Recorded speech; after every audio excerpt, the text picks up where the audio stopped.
Hi hello friends, അപ്പോൾ എൻ്റെ YouTube ചാനലിലേക്ക് എല്ലാവർക്കും ഒരിക്കൽ കൂടി സ്വാഗതം.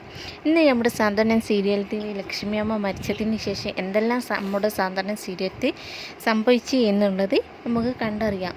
അതിന് മുമ്പ് എൻ്റെ ഈ കൊച്ചു ചാനൽ നിങ്ങൾ ഫോളോ ചെയ്യാനും സപ്പോർട്ട് ചെയ്യാനും മറക്കില്ലേ. വീട്ടിൽ ഇപ്പോൾ കൂട്ടക്കരച്ചിലാണ്. ഒട്ടും പ്രതീക്ഷിക്കാതെയാണ് ലക്ഷ്മി അമ്മയുടെ മരണം സംഭവിച്ചത് അംഗീകരിക്കാൻ കഴിയാത്ത അവസ്ഥയിലാണ് എല്ലാവരും. അമ്മ മരിച്ചില്ല, BP കൂടിയതാവും എന്ന് ദേവിയും ബാലനും പുലമ്പിക്കൊണ്ടേയിരിക്കുന്നു. സേതു തക്ക സമയത്ത് നാട്ടിലെത്തിയത് കൊണ്ട് ബാലനെ താങ്ങി നിർത്താൻ ഒരാളായി.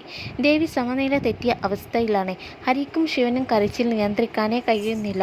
അഞ്ജുവും അപ്പവും പരസ്പരം ആശ്വസിപ്പിക്കാൻ പോലും കഴിയാതെ നിന്ന് കരയുന്നു. മരിച്ചു എന്ന ഷോക്കായിരുന്നു ഇന്നലത്തെ എപ്പിസോഡിൽ കണ്ടത്. ഇന്ന് മരണവീട്ടിലെ പതിവ് കാഴ്ചകളാണ് ഉൾക്കൊള്ളിച്ചിരിക്കുന്നത് എന്ന് കാണിച്ചാണ് പ്രൊമോ വീഡിയോ പുറത്തുവിട്ടിരിക്കുന്നത്. വിവരം അറിഞ്ഞ് ഓരോരുത്തരായി വരുന്നുണ്ട്. നെഞ്ചു പൊട്ടി കരഞ്ഞുകൊണ്ട് ശങ്കരനും സാവിത്രിയും എത്തി. കരച്ചിൽ അടക്കി പിടിച്ച് സൂസനും വന്നിട്ടുണ്ട്. നാട്ടുകാർ ഓരോരുത്തരായി വന്നുകൊണ്ടിരിക്കുന്നു. നിർഭാഗ്യമായി ഇരിക്കുകയാണ് ദേവി. അപ്പവും അഞ്ജുവും ശിവനും ഹരിയും എല്ലാം കരച്ചിൽ തന്നെ. ബാലനെ ആശ്വസിപ്പിക്കാൻ സേതു നടന്ന പാടുപെടുന്നുണ്ട്. വിവരം ചെന്നൈയിൽ പഠിക്കാൻ പോയ കണ്ണനെ അറിയിച്ചില്ലേ എന്ന് ചോദിച്ച് ചിലർ എത്തിയിട്ടുണ്ട്. പക്ഷേ എല്ലാവരും കാത്തിരിക്കുന്നത് തമ്പി സാറിൻ്റെ ആ വരവിന് വേണ്ടിയാണ്. ലക്ഷ്മിയമ്മ മരിച്ചു എന്ന വാർത്ത തമ്പിയെ അറിയിച്ചിട്ടുണ്ട്.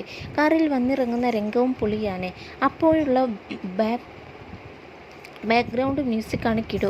ഇനി തമ്പി അകത്തേക്ക് കയറുമ്പോഴുള്ള അപ്പുവിൻ്റെയും ഹരിയുടെയും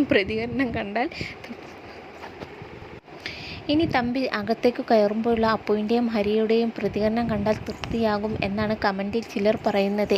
മരിക്കുന്നതിൻ്റെ തലേന്ന് പോലും ഞാൻ മരിച്ചാൽ പോലും നിൻ്റെ ഡാഡിയെ ഇവിടെ കയറ്റരുത് എന്ന് ലക്ഷ്മിയമ്മ അപ്പുവിനോട് പറഞ്ഞിരുന്നു. ഇത്രയും വലിയൊരു മനോവിഷമം ലക്ഷ്മിയമ്മക്ക് ഉണ്ടാവാനും അത് മരണത്തിലേക്ക് എത്താനും കാരണക്കാരൻ തമ്പിയാണ്. ഇനി ഒരിക്കലും ഡാഡിയോട് ക്ഷമിക്കാൻ അപ്പുവിന് കഴിയില്ല എന്ന് ഉറപ്പുണ്ട്. എന്നാലും ലക്ഷ്മിയമ്മ ഇത്ര പെട്ടെന്ന് മരിക്കേണ്ടിയില്ല എന്നായിരുന്നു ഭൂരിഭാഗം ആളുകളുടെയും കമൻറ്റ്. ശരീരം മുഴുവൻ തളർന്ന അവസ്ഥയിൽ ഇരുന്ന് അഭിനയിക്കുകയാണെങ്കിലും എല്ലാ വികാരങ്ങളും ഉൾക്കൊണ്ട് മുഖഭാവങ്ങളോട് ഏറ്റവും നന്നായി അഭിനയിക്കുന്ന ലക്ഷ്മിയമ്മയാണ്. ഗിരിജ നന്നായി ആ റോൾ ചെയ്തിരുന്നു, ഒഴിവാക്കേണ്ടിയിരുന്നില്ല എന്നൊക്കെ പറഞ്ഞാണ് ചിലർ കമൻറ്റുകളെല്ലാം പോസ്റ്റ് ചെയ്യുന്നത്. പേടിക്കേണ്ട, ലക്ഷ്മിയമ്മയ്ക്ക് പുതിയ സീരിയൽ കിട്ടിക്കാണോ, അതാവും സാന്ത്വനത്തിൽ കൊന്നത് എന്ന് മറ്റു ചിലർ അഭിപ്രായം പറയുന്നു. എന്തായാലും സാന്ത്വനത്തിലുള്ളവരെ മാത്രമല്ല സാന്ത്വനം കാണുന്നവരെയും ലക്ഷ്മിയമ്മയുടെ മരണം ബാധിച്ചിട്ടുണ്ട്. എല്ലാത്തിനും കാരണം ശങ്കരനാണ് പറഞ്ഞ് ചിലർ വന്നിട്ടുണ്ട്. വളരെ നന്നായി പോയിക്കൊണ്ടിരിക്കുന്ന സാന്ത്വനം കുടുംബത്തിൽ പരസ്പരരുടെ ശത്രുക്കളുടെ അടിക്കും വയക്കിനും അവസാനം ലക്ഷ്മിയമ്മയുടെ മരണത്തിന് വരെ കാരണമായ സംഭവങ്ങളുടെ ഉത്ഭവം തേടിപ്പോയാൽ ശങ്കരനിലാണ് ചെന്ന് നിൽക്കുന്നത്.